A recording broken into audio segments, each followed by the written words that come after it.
A paz, meus irmãos, tudo bem com vocês? Que Deus abençoe a vida de vocês grandemente. Hoje nós vamos começar a falar um pouquinho sobre as parábolas de Jesus. Eu vou falar um pouco, cada vídeo aí vai ser uma parábola diferente, porque o Senhor traz grandes revelações em suas parábolas. Muitas vezes nós não conseguimos identificar por falta de olhar atento, por falta de buscar do Senhor ali a revelação dentro dos próprios textos ali que a parábola te joga, fazer as ligações que devem ser feitas para ver o que realmente o Senhor Jesus quer dizer. Ele mesmo disse que ele falava por parábola para que aqueles que não fossem dele não entendessem. Então, ou seja, ele está falando diretamente para o seu povo, que tem que estar com o ouvido e olhos atentos para entender o que ele quer dizer, né? Então, nós vamos aprender um pouquinho hoje sobre a parábola do filho pródigo, a famosíssima parábola do filho pródigo, muito conhecida. Antes de qualquer coisa, dá uma curtida no canal aí, se inscreve e compartilha o vídeo, tá bom? Para que mais pessoas, o canal edifique mais pessoas em nome de Jesus. Então, a parábola do filho pródigo ela é extremamente conhecida. Primeiro que ela é conhecida por aquela questão do desviado, sabe? Que, você estava na casa do Senhor, agora você estava na igreja, foi para o mundo, e agora você pode voltar, que o Senhor está de braços abertos para te receber. Aí você vê aquelas pregações emocionantes diante disso, falando que aquela pessoa que foi desviada pode voltar à casa do pai. Esse é um ponto. Um dia eu vou expressar minha opinião sobre essa questão desviada aqui no canal, mas não é o ponto de hoje. Aqui Jesus está querendo dizer algo mais profundo. Então você tem que olhar para a parábola. Eu vou deixar para você ler a parábola em casa, porque ela é grande, mas você já deve conhecer todo o contexto dela, que ela é muito conhecida. Ela está lá em Lucas, capítulo 15, do versículo 1 ao 32. Então você lê lá, se você não conhece ou se não está lembrando muito bem, e aí dá uma pausa aí no vídeo, lê e depois você continua ouvindo. Então vamos ao resumo da parábola aqui. Lá está falando de dois filhos, né, que estão na casa do pai, criados pelo mesmo pai, nascidos do mesmo pai, tendo a mesma herança, tudo a mesma coisa do pai. E aí o filho mais novo resolve pedir a sua parte da herança e pouco tempo depois ele pega suas coisas junto com a herança e casca fora para uma terra longínqua. E ali ele gasta tudo que ele tinha, gasta tudo, tudo, tudo com farra, com prostituição, com tudo, até que ele chega a um ponto assim degradável, de trabalhar com pouco e desejar comer a comida daqueles porcos, uma situação degradável. Um judeu entendia muito bem o que é isso, né? Que o porco era um animal sujo, imundo, né? Então, só que lá onde ele está, lá naquela terra, ele cai em si, né? Ele vai, lembra que na casa do pai tinha fartura de alimento, até os servos comiam do bom e do melhor, e ele toma a decisão de voltar. Quando ele volta, o pai o recebe de braços abertos, dá uma roupa nova, faz uma festa com um novilho novo, bacana para ele, e aí vem o irmão mais velho do campo e sente um monte de ciúmes daquele irmão mais novo, né? Falando, ô pai, mas eu sempre estive aqui com o senhor nunca me deu nenhum novilho para eu matar com meus amigos. Aí o pai fala, mas você está aqui, o que é meu é seu. Você não fez porque você não quis. Vamos, mas nós temos que comemorar a volta do seu irmão. O pai fez aquela conciliação entre os dois e você vê todo esse contexto. Você precisa de olhar profundamente para essa palavra. Num modo raso, você vai entender o que eu disse aí no início do filme. Realmente é alguma questão de desviado, que vai voltar, que não sei o quê. Mas Jesus está falando uma coisa profunda aqui para aqueles judeus que entendiam muito bem o que ele estava falando.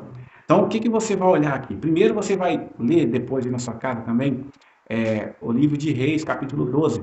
Lá tem um divisor de águas dentro da palavra de Deus. Lá está contando a história logo após o rei Salomão morrer, aonde o rei Roboão toma o lugar para reinar. E ele, na época de Salomão, todas as 12 tribos estavam unidas, sendo reinadas por um rei. Ali é uma tipificação do milênio, tem uma série de coisas ali que Deus mostra. Mas aí, quando o Salomão morre, entra Roboão, aí há uma divisão do reino. As tribos se brigam, vão 10 tribos por norte e 2 tribos ficam no sul ali em Jerusalém.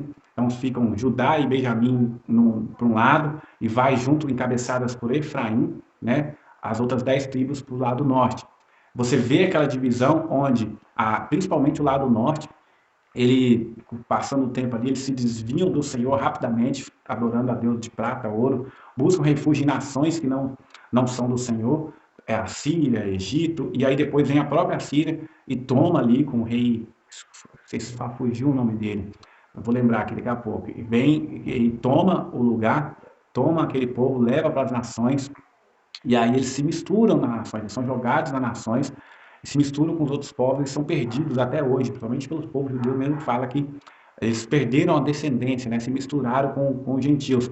Do outro lado, não muito melhor, né? Ficou Judá e Benjamim. Só que eles também traíam a Deus constantemente. Você vê isso na palavra. Mas Deus suportou aquilo ali, aqueles desvios dele, porque de Judá viria o Senhor Jesus, né, descendente de Davi. Então você vê esse divisor de águas, que foi um pedaço da nação foi embora, né, e outras duas tribos ficaram ali na casa. E aí você vai começar a ver, com a minha anotação aqui, esse paralelo que Jesus está falando aqui na parábola, entende? Então você vai ver o seguinte, o que Jesus de fato estava querendo dizer, né, naquela parábola. Então nós vamos entender agora.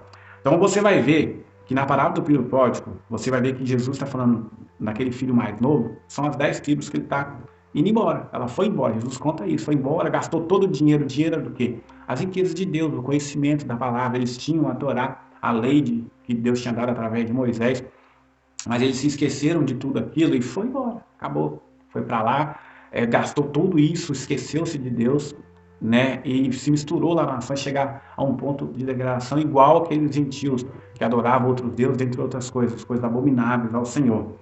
E depois ficou o irmão mais velho lá, né? Que é da parábola, que é Judá e Benjamim. Ficaram ali, mas também não aproveitavam da palavra do Senhor. Ele estava ali por estar, né? O próprio Jeremias, se não me engano, fala que Judá estava ali, ela foi pior do que Efraim, né? Foi pior do que a sua irmã Israel, porque traía a Deus debaixo dos olhos todo o tempo com outros deuses, toda hora se desviava. Você vê isso na história, o livro de Juízes é um bom exemplo disso. Deus levantava um, ele caía, Deus levantava um, eles voltavam para Deus, a pessoa morria, eles se desviavam de novo, tinha um coração duro e obstinado. Então você vê que mesmo estando lá, entre aspas, na presença de Deus, eles não estavam, não aproveitavam da herança que o pai tinha, que o pai aqui na história é o próprio Deus. Então você vê que há separação, só que Deus, depois ele reconcilia tudo. Esses dois irmãos, as tribos, as 10 tribos voltam, né, que agora como povo de Deus, a Israel de Deus, misturada com gentios, que também são salvos, todos eles através do sacrifício de Cristo. E eles todos são restaurados através do Senhor Jesus. Você vai ver isso em alguns textos. Então, nós vamos ler alguns textos aqui agora para a gente começar a entender. Olha só, a questão das 10 tribos voltar, ela foi profetizada várias vezes. Olha só, Ezequiel 22, 19. Olha só o que fala. Portanto, assim diz o Senhor Deus, pois que todos vós vos tornastes como escória. Olha só, igualzinho o cara na palavra. Comeu coisa de, querendo vontade de comer coisa de porco, chegou na degradação. Aqui falou, vocês se tornaram como escória, falando para o povo de Israel. Eis que vos ajuntarei no meio de Jerusalém. Fala que vai trazer eles de volta, viu? Só complementando, Ezequiel 22, vamos ler Ezequiel 37, 19. Olha só o que fala. Tu lhe dirás, assim diz o Senhor Deus, eis que tomarei o pedaço de madeira de José, tá? Que esteve na mão de Efraim. Olha só, então, porque Efraim é filho de José. Das tribos de Israel, suas companheiras, ou seja, todos aqueles que acompanhou ele, lembra que foi encabeçado por Efraim lá na separação, as 10 tribos, e os ajuntarei ao pedaço de Judá. Olha só, vai pegar os dois pedaços que foram partidos, agora ele vai juntar, e farei deles um só, e se tornarão apenas um na minha mão, agora um Israel de Deus. Você vê hoje como que você é salvo?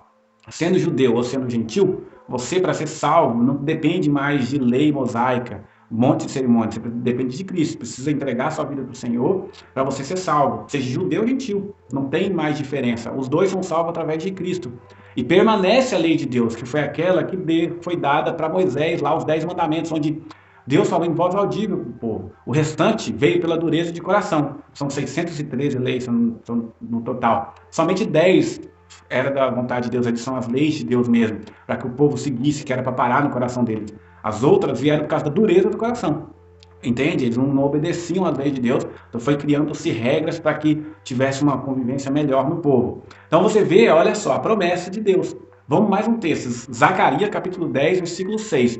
Promessa de restauração, de junção desse povo. Olha só. Fortalecerei a casa de Judá, porque também não estava bem, né? Nós vimos aí, acabei de explicar. E salvarei a casa de José, que veio através do povo de Israel. E fá-los-ei voltar, porque me compadeço deles, e serão como se não estivesse rejeitado, porque sou o Senhor, seu Deus, e os ouvirei. Aqui tem muita revelação, mas vamos tentar somente na questão da junção. Então você vai ver que Deus está falando que vai juntar Israel a Judá e vai se tornar só um povo, um Israel de Deus novamente. E ele está falando isso na parábola, que aquele filho que volta, ele vem, Deus faz a festa, o outro mais velho fica com ciúmes, né? Mas Deus também concilia ele. E essa questão dos ciúmes, ela é literal. Você vê que Paulo fala sobre isso. Olha só, vamos ler Romanos capítulo 11, 13 ao 14. Ó, você lembra lá que o irmão mais velho sentiu ciúmes, né? Então vamos lá, Romanos 11, 13 ao 14. Dirijo-me a vós outros que sois gentios. Paulo está falando com gentios. Visto, pois, que eu sou apóstolo dos gentios, glorifico o meu ministério para ver se, de algum modo, o que ele queria? Posso incitar a emulação aos do meu povo e salvar algum deles. Ou seja, Paulo ele era judeu, e era o apóstolo dos gentios, só que ele fazia aquilo trabalhando e glorificando, né, o ministério dele nos gentios, para que ele causasse emulação. Quando você clicar na palavra ali, se você tiver um dicionário Strong, você vai ver que ali é ciúmes que ele está falando, para provocar ciúmes, para incitar ciúmes no povo dele, para ver se salva algum deles. Porque é através do ciúme que vai vir a salvação. Vocês vão ter os ciúmes do porquê que os gentios estão sendo salvos, e aí Paulo fala que ali ele vai trazer a verdade para que eles venham a ser salvos também. Então ele queria fazer esse trabalho. Ele pregava para os gentios, mas ele queria que os dele, da nação dele, também se salvassem. Isso acontecia por quê? Pelo ciúme. Olha só. Ó que bacana. Ó, só que a gente quer ou não, isso vai se cumprir. Às vezes a gente quer entender a palavra de outra forma, ou não acredita muito nessa história, né? Tem gente que, né, não, esse negócio da junção de Israel é só para aquilo, para eles mesmos, não tem a ver com o povo de Deus. Tem sim, e Deus promete isso várias vezes. Olha só o que ele fala em Jeremias capítulo 50, versículo 6. Olha só o que ele fala. O meu povo tem sido ovelhas perdidas. Seus pastores as fizeram errar e as deixaram desviar para os montes. Você não lembra da palavra do bom pastor? Do monte passaram aos outeiros, esqueceram-se do seu redil. Ou seja, as ovelhas foram embora, igual o povo de Israel. Agora olha só o que ele fala em Mateus 15, 24. Juntando com esse texto que eu li agora. Mas Jesus respondeu, não fui enviado senão as ovelhas perdidas à casa de Israel. Olha só, o texto complementa o outro. Ou seja, ele falou que as ovelhas foram embora, estavam perdidas pelos montes, mas Jesus foi enviado para essas ovelhas perdidas. Então, o que você tem que entender? Jesus veio a salvar todo aquele que crê nele. Ele quer que todos se salvem. Infelizmente não serão todos porque tem coração duro, mas ele quer que todos se salvem. E essas ovelhas perdidas vão voltando para o Pai, através de Jesus, o pai lá da parábola, sabe? Elas vão se arrependendo e vão voltando, e o pai vai fazendo festa. E aquele irmão mais velho, que são representados aqui nos judeus, vão sentindo ciúme e também vão se reconciliando. Foi o que o pai fez, não, nós precisamos comemorar. Você lembra que na palavra ele fala? Tudo que é meu é seu, vem cá, vamos comemorar junto. Você infere isso da palavra. E aí Deus vai juntar tudo, os dois irmãos ali de novo, as duas casas de Israel, no mesmo lugar. E aí vão comemorar todos juntos. E esse momento da junção é a volta do Senhor Jesus. No momento do arrebatamento, no momento da volta dele, onde teremos um corpo transformado, aí a casa de Judá se une de Efraim, e todos seremos reis e sacerdotes com Cristo. Olha só que revelação maravilhosa nessa parábola. E era isso que Jesus estava falando ali para aquelas pessoas que estavam ouvindo ele. Que apesar, eles entendiam muito bem o que Jesus estava falando, do povo estar disperso, que só estava uma parte lá em Jerusalém, mas haveria um povo que seria salvo através do sacrifício dele, seria um povo só, que seria juntos, seriam salvos. Isso para aqueles judeus da época de Jesus era uma ira grande, porque eles não gostavam dos gentios, eles eram hipócritas e fariseus, eles achavam que só eles teriam a salvação, mas eles rejeitavam aquela pedra que era Cristo. Eles rejeitaram a Cristo até o ponto de matá-lo. Então, a salvação viria para todos, e os judeus tinham ciúme já desde aquela época disso, só deles ouvirem a pregação, porque isso de fato começou a se consumir através de Cristo. Isso acontecia antes, de forma mais escondida, não seria essa palavra, de forma mais disfarçada, porque você via que lá na lei tinha permissão de um gentio se converter ali, ele seguia a Deus através dos mandamentos. Você vai ver isso lá em Levítico, em Deuteronômio, que se a pessoa fosse de outra terra e quisesse se juntar aos judeus ali, ele poderia. Era só de seguir as leis ali, porque ele seria salvo como um judeu, seria contado como do povo de Israel. Só que depois de Cristo isso fica claro, porque o povo de Israel rejeita Cristo e a salvação se espalha para todos.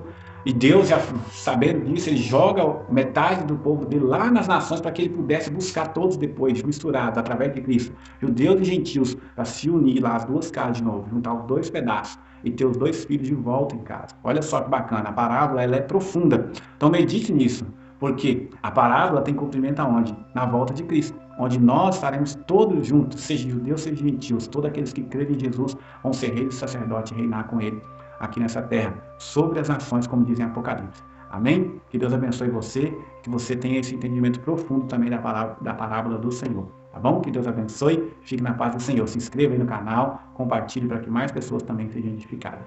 A paz do Senhor, meus irmãos.